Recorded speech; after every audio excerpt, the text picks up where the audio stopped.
What can I possibly offer? I don't have much money, influence, or talent. So what difference will it make? Have you ever asked yourself these questions? Maybe when you hear some bad news, or when someone challenges you to serve the community or the church in some way? I know I have. I think most people face some version of that doubt. So I have good news for you. Jesus doesn't care how successful your efforts are.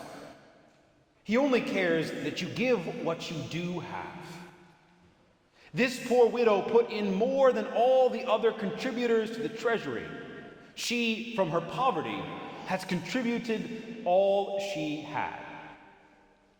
Often called the widow's mite, this lesson is all too easily forgotten in a society filled with non-stop news about powerful politicians, world-famous celebrities, and obscenely wealthy business owners. Bill Gates and Jeff Bezos have given away tens of billions of dollars. Many pro football players and other sports players will give away thousands of meals to those in need.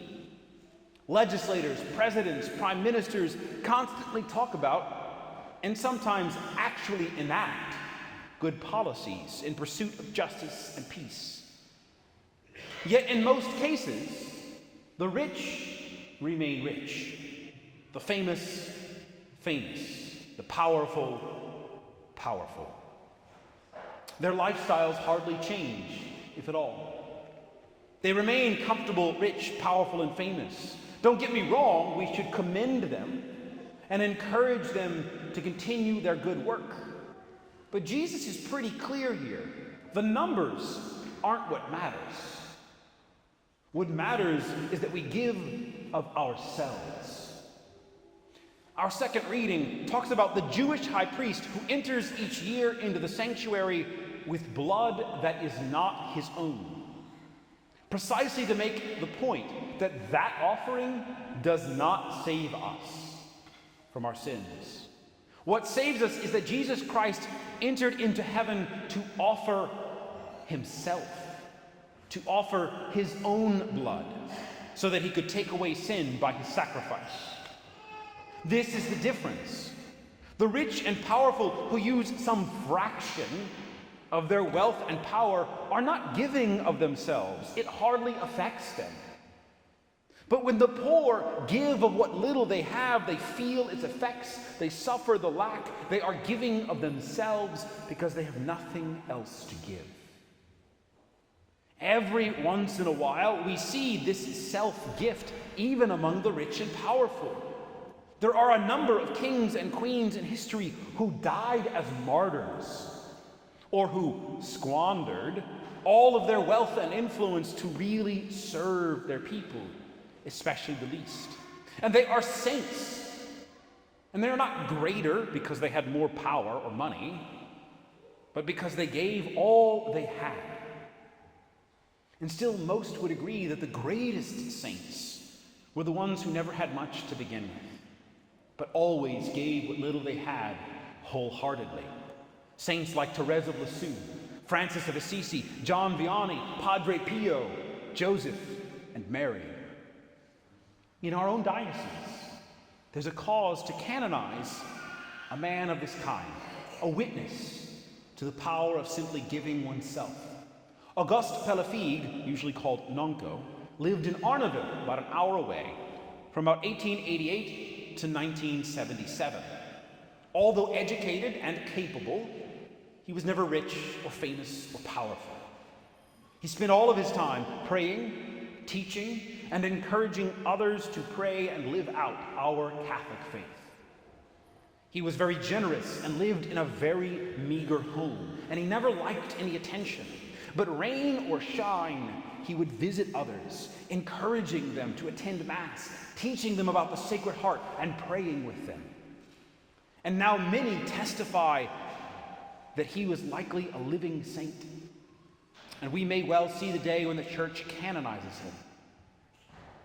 To be a saint, that is the meaning of life. It is the way to true happiness.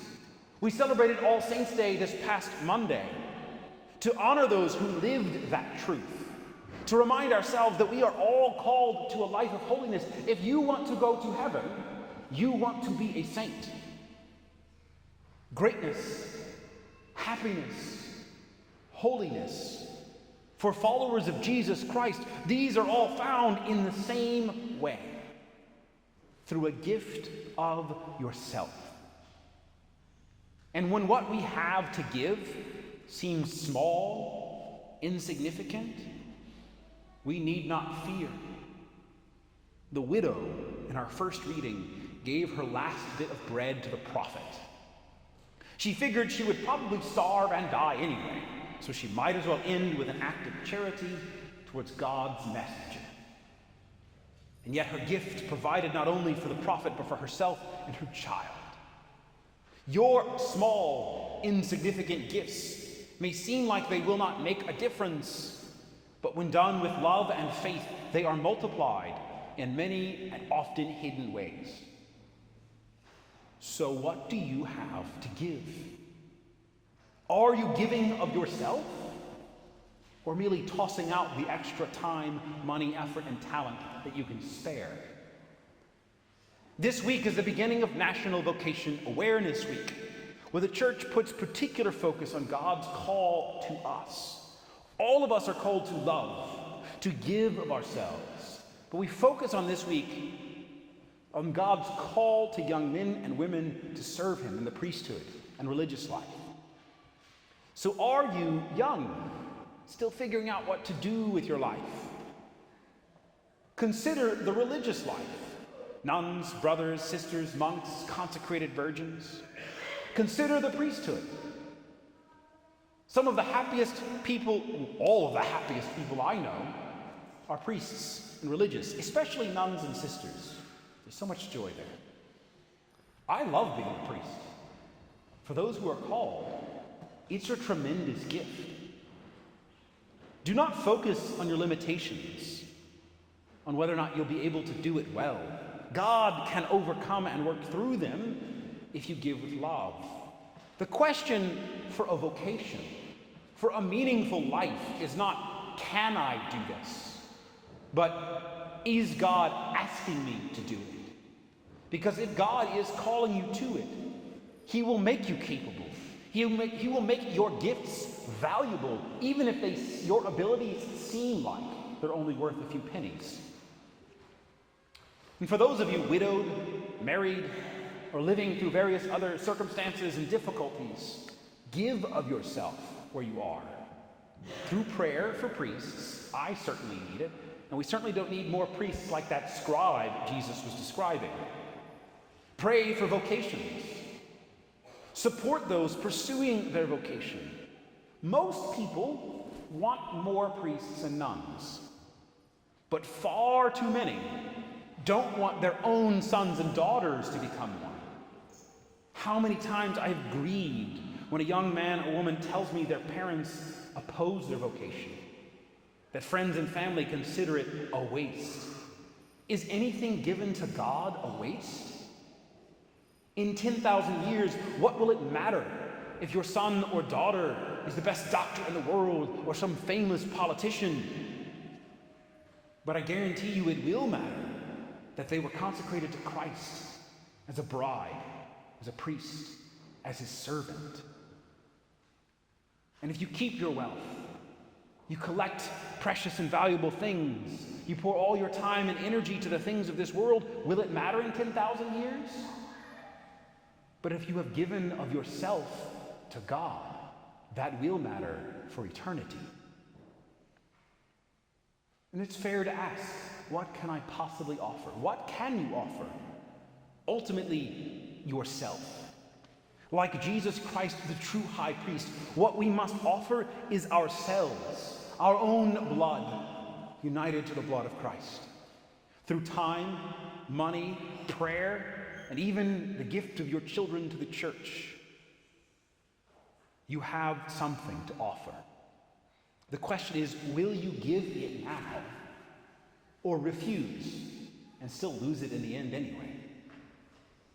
What difference can my little gift make? For the souls of others, more than you realize. And for your own soul, an eternal difference.